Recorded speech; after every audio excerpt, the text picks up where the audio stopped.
My girlfriend laughed. "I've been rating you 3/10 in our girls group chat for months." I said, "Thanks for telling me." Then I posted our breakup with screenshots.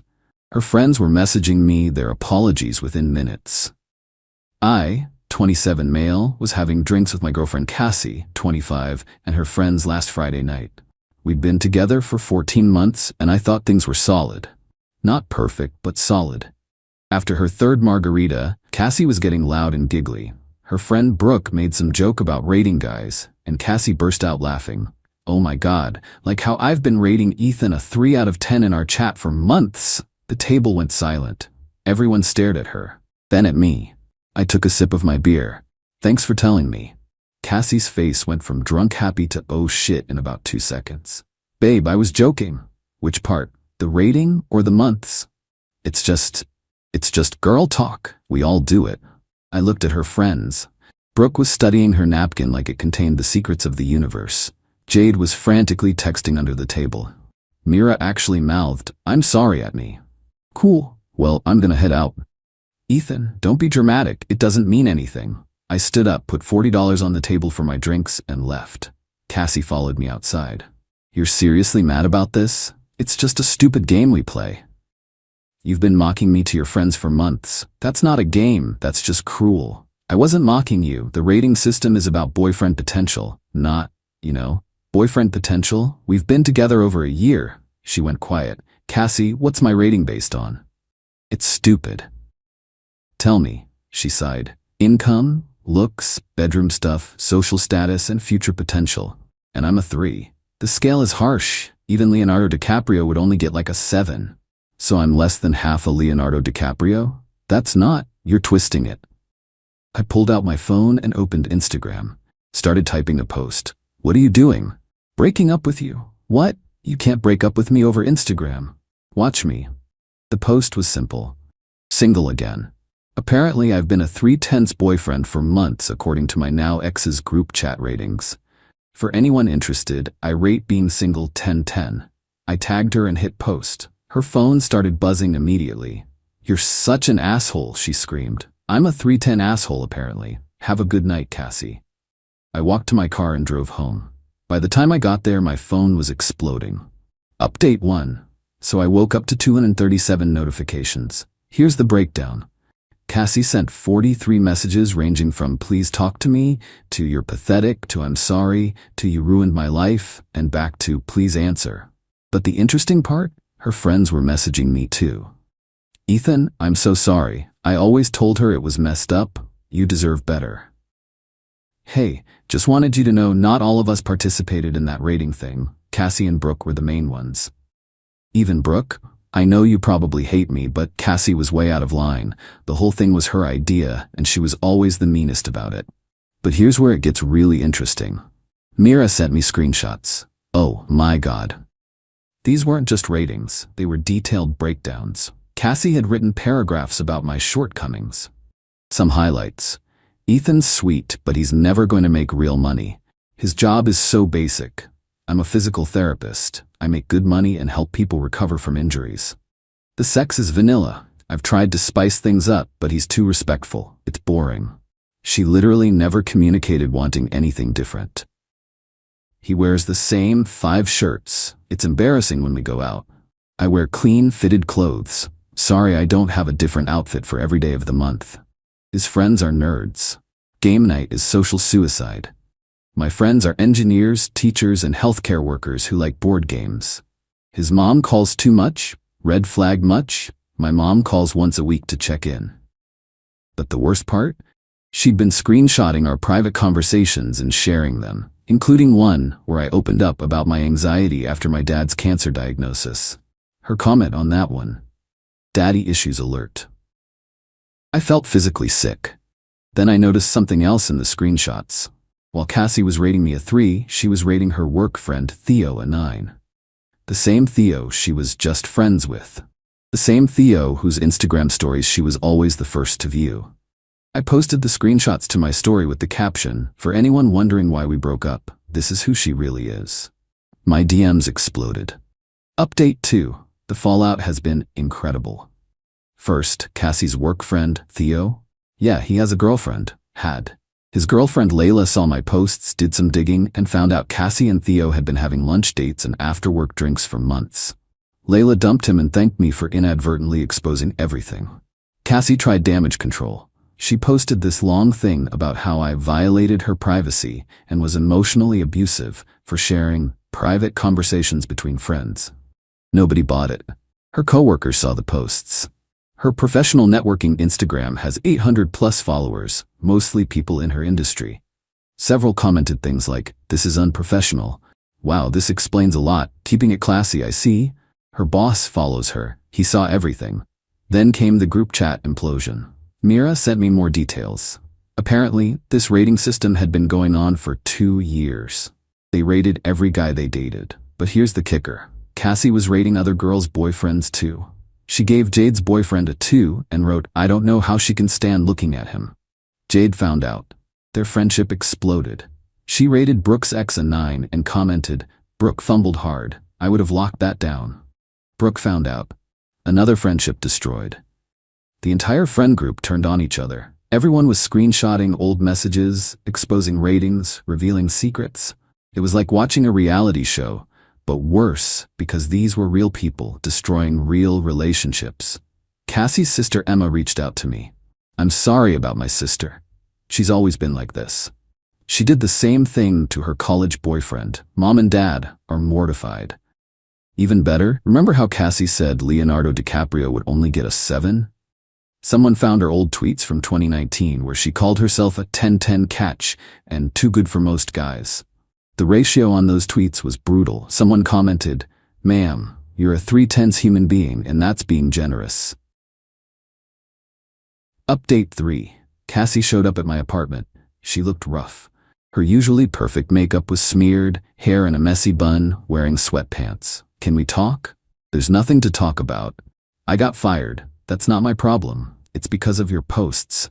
My boss said I showed poor judgment and created a hostile work environment." "You created that yourself when you started rating coworkers." She started crying. "Theo won't talk to me. My friends hate me.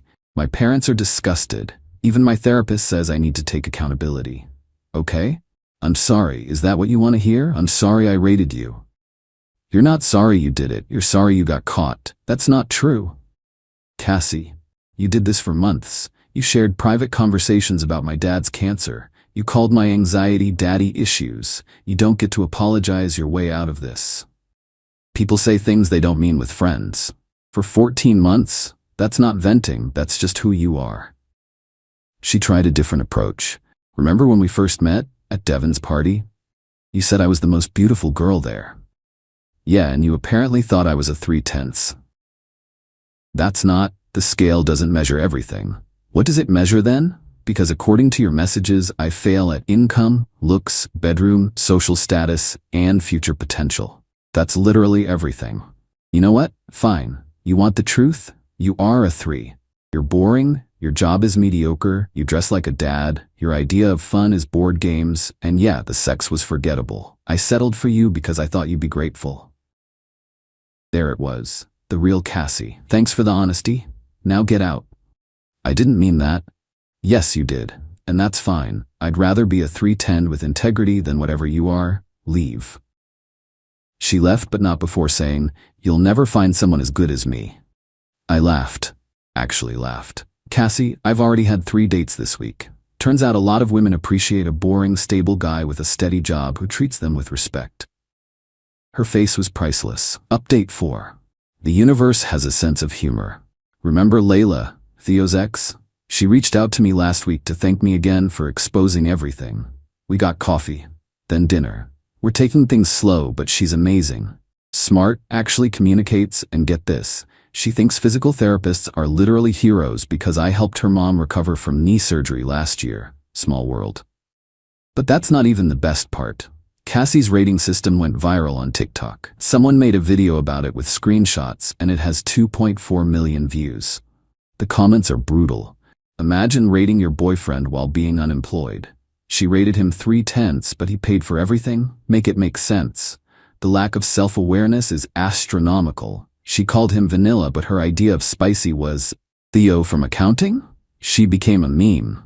people started making 310 jokes.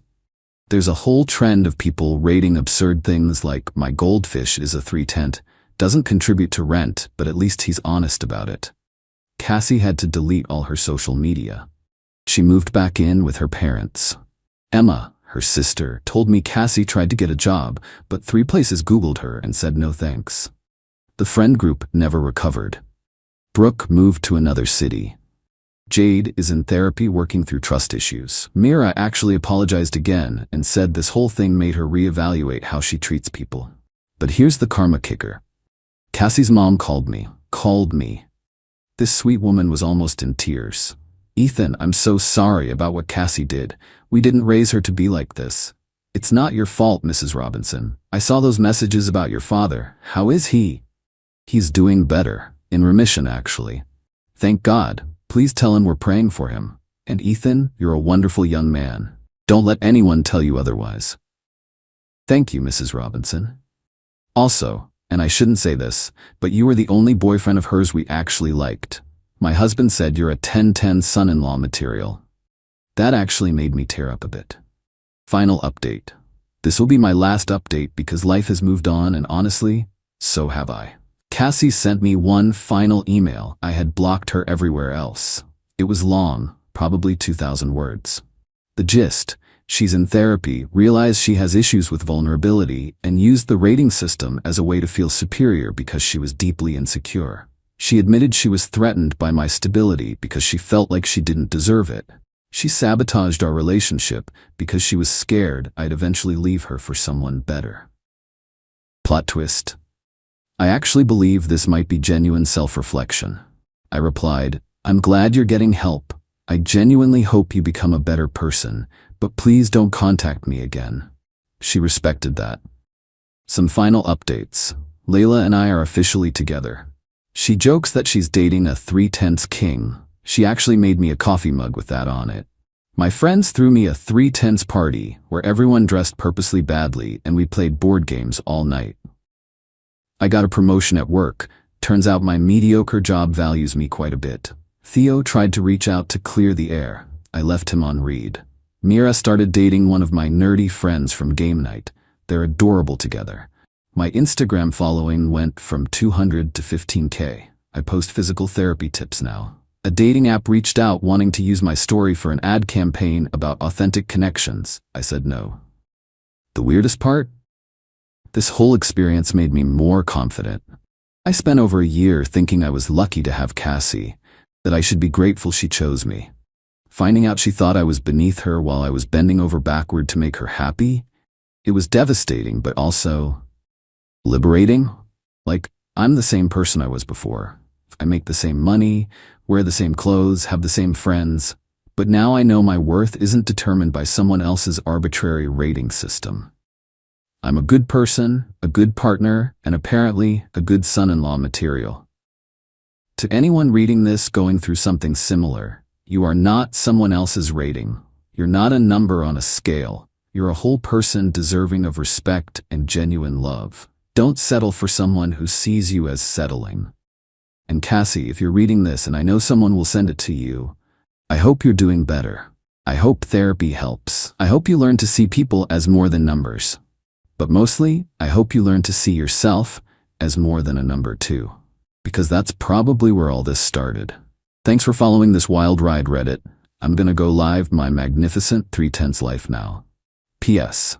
Layla says to tell you all she rates our relationship 11/10, would recommend to a friend. P.P.S. My mom found out about everything and wants to have Cassie's mom over for coffee because that poor woman needs support. Moms, man, they're the real 10/10s. My girlfriend laughed. I always keep my ex as a backup plan, just in case. I said, that's smart thinking. Then I called her ex and politely explained that his backup plan was now his primary responsibility. The screaming match I overheard through the phone was legendary. Original post-I, 27 male, was sitting across from my girlfriend Meredith, 25, at this trendy brunch spot she'd been dying to try. We'd been together for 8 months, and I was actually planning to ask her to move in together. Had already started looking at places with enough room for her massive shoe collection. We were 3 mimosas deep when the conversation turned to relationships. Her friend Jenna had just gotten dumped, and Meredith was going on about how Jenna should have been smarter about it. "See, that's why I always keep Derek around," she said, scrolling through her phone.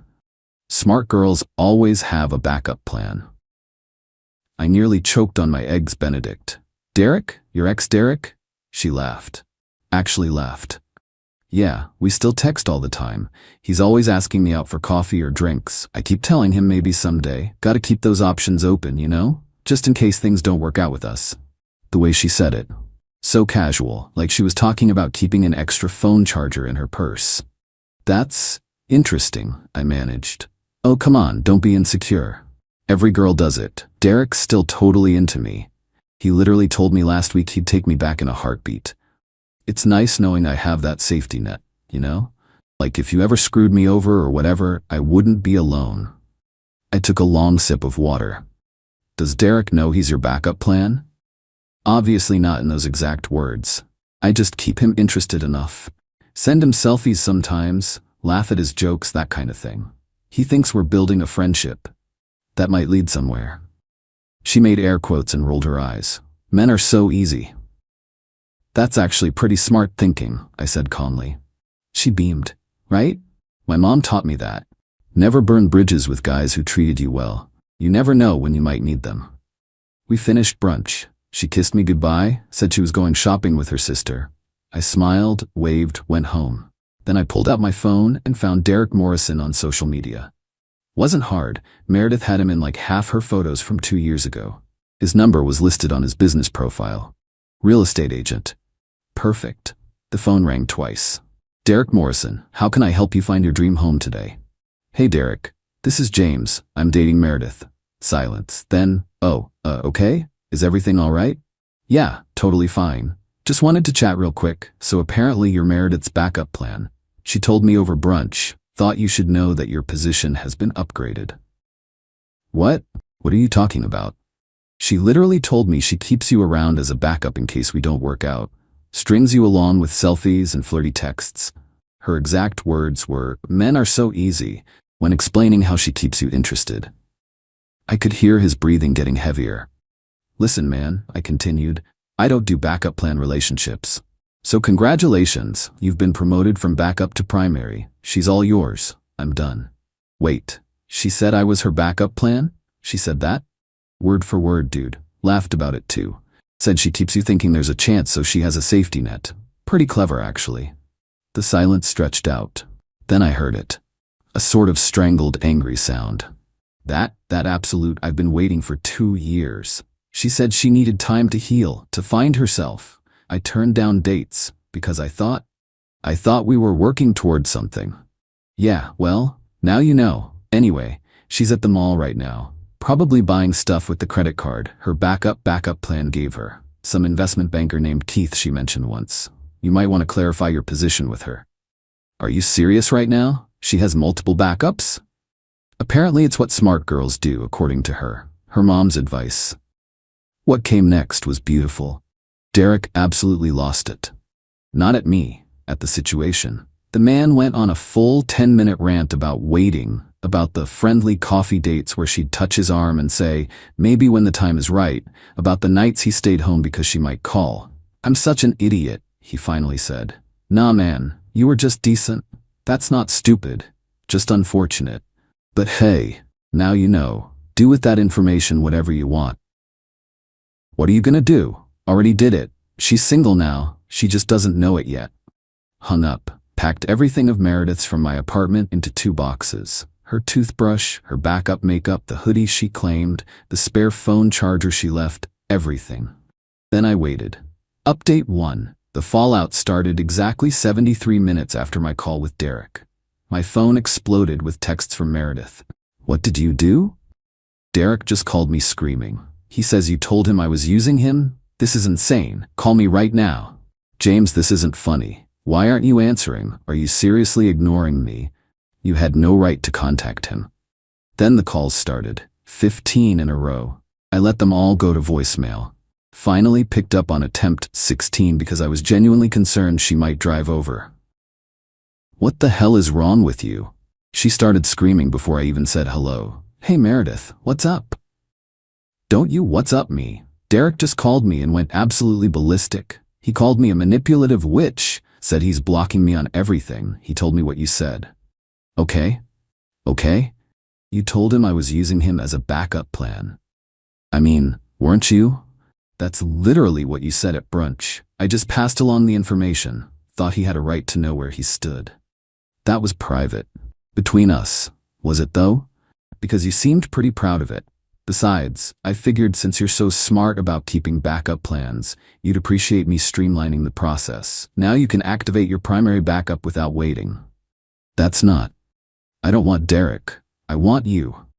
That's weird, because 3 hours ago I was just your current plan with Derek as insurance. What happens when you find a better primary? Do I become the new Derek? You're being ridiculous. Every girl does this. Cool, then every girl can deal with the consequences when their boyfriend has some self-respect. You're seriously breaking up with me over this? Oh, I already broke up with you. The moment you laughed about keeping some poor dude on a string for 2 years, your stuff is packed, you can pick it up whenever. James, please, I didn't mean it like that. How did you mean it then? Because you were pretty clear. You literally said men are so easy while explaining how you manipulate your ex. She started crying. Not the gentle tears either, full ugly crying. I can't believe you're doing this. Over something so small. Small? Meredith, you've been emotionally manipulating someone for 2 years as an insurance policy. That's sociopathic. I was just being practical. My mom always said, your mom's advice sucks, and apparently she raised someone who thinks relationships are like insurance policies. Where am I supposed to go? I told my roommate I was moving in with you next month.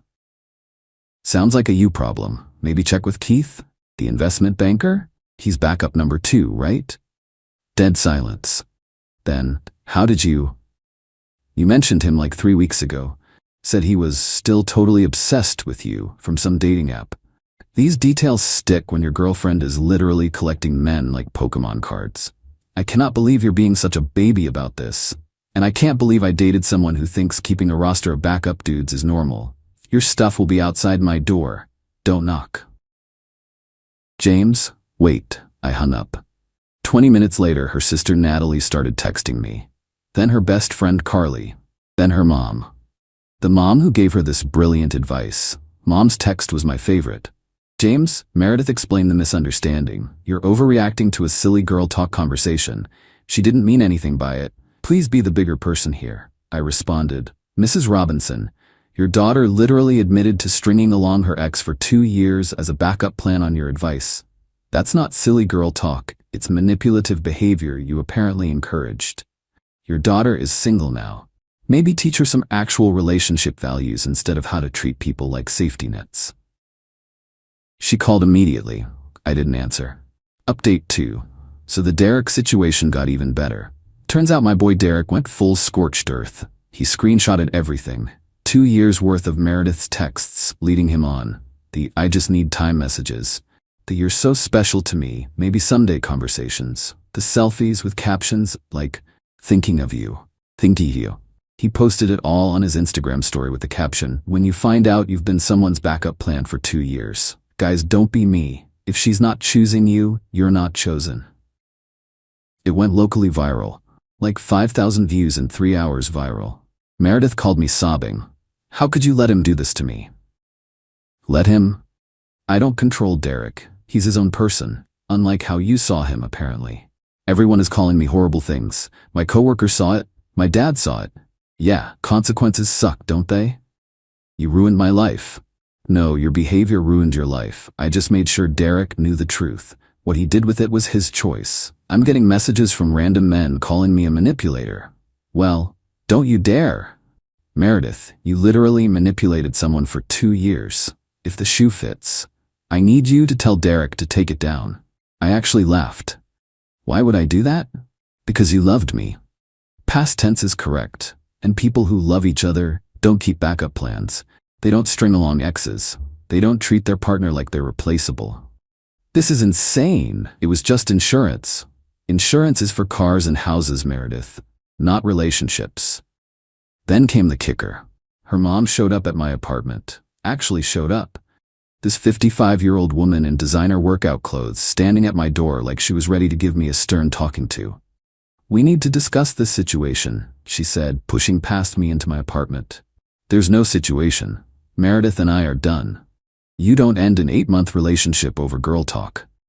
It wasn't girl talk. It was her admitting she's been emotionally manipulating her ex for years while planning to do the same to others. That's called being smart about relationships. Men leave, they cheat, they get bored. A smart woman has options.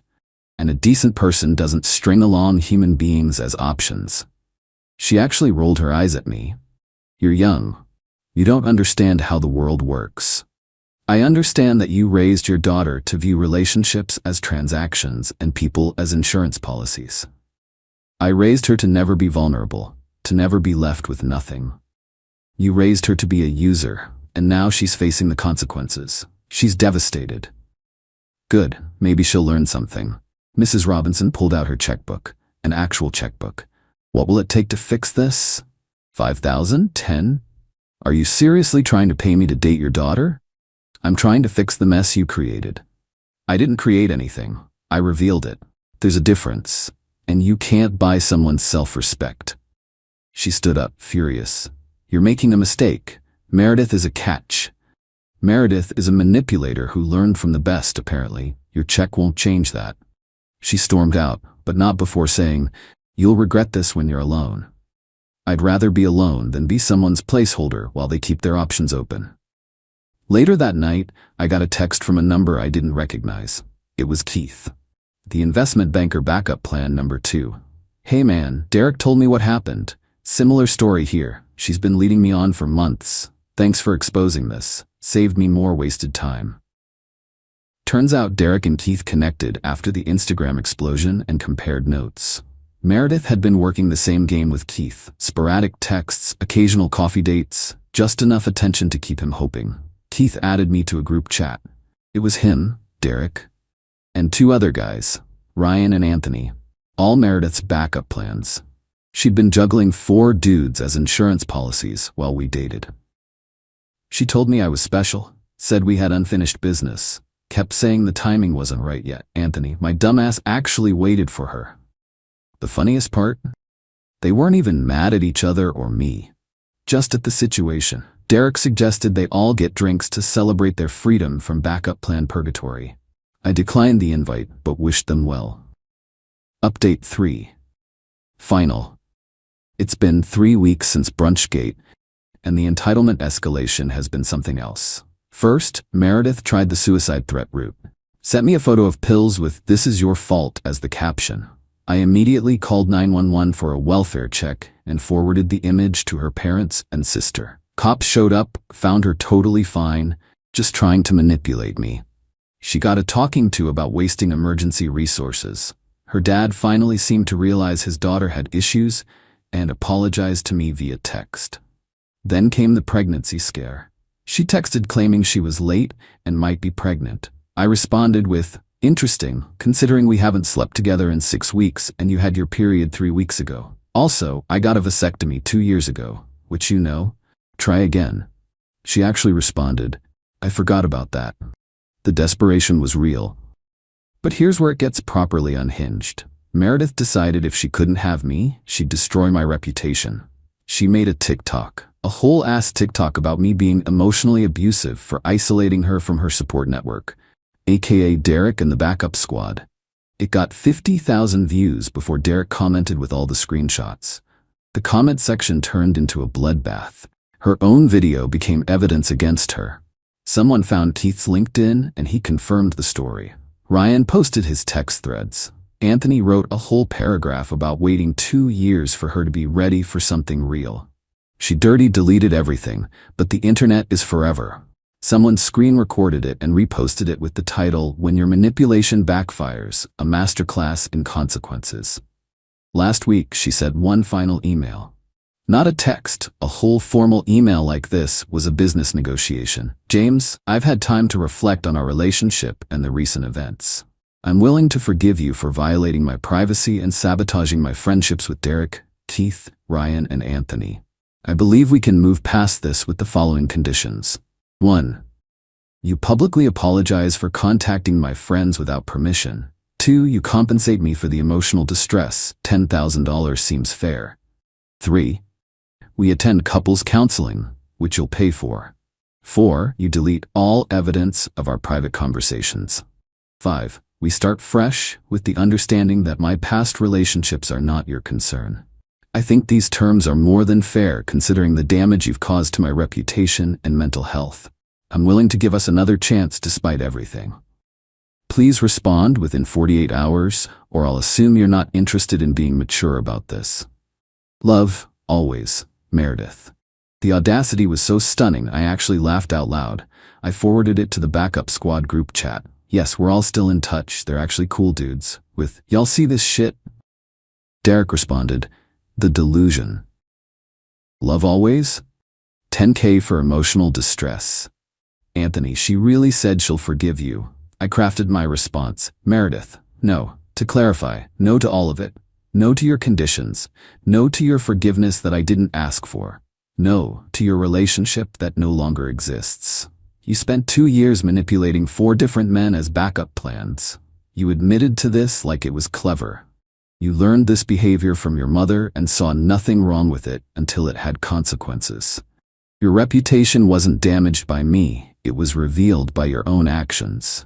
Your mental health isn't my responsibility, especially when you tried to fake suicide for attention. The only thing I'm interested in is never hearing from you again. P.S. The backup squad says hi. We have a bowling league now. Derek's actually pretty good. James. Radio silence since then. Complete silence. Her sister Natalie reached out yesterday to apologize, said she had no idea about the backup plan thing and was disgusted when she found out. Apparently Meredith is now living back with their parents, working at her mom's real estate office, and complaining to anyone who'll listen that she's the victim in all this. The backup squad actually did start a bowling league. We meet Thursday nights. Derek's dating someone new, a girl from his gym who apparently loved his Instagram story about not being anyone's second choice. Keith met someone on Hinge who jokes about being his primary and only plan. Ryan and Anthony are just enjoying being single without false hope hanging over them. As for me, I'm good. Better than good, actually. Found out through a mutual friend that Meredith tried to slide into 3 of my coworkers' DMs since our breakup. All 3 screenshot and roasted her in our group chat. One responded, I don't do backup plans or main plans with people who need multiple insurance policies. My favorite part of this whole thing? Her mom apparently tried the same manipulation tactics with her dad back in the day. He found out after 20 years of marriage when he discovered she'd been texting her college boyfriend for decades. They're now in marriage counseling, and he made her delete every male contact who wasn't family or work-related. Meredith learned this toxic behavior from her mom and thought it was normal. Now both of them are facing consequences for treating people like disposable safety nets. The moral of the story? When someone tells you who they are, believe them. When they laugh about manipulating others, run. And when they keep backup plans instead of being all in on your relationship, promote those backups and demote yourself to stranger. Also, Derek really is good at bowling. Dude got a turkey last week. The backup squad is thinking about getting team shirts. Current front runner is no longer your plan B with bowling pins on the back. Life's good when you're nobody's backup plan.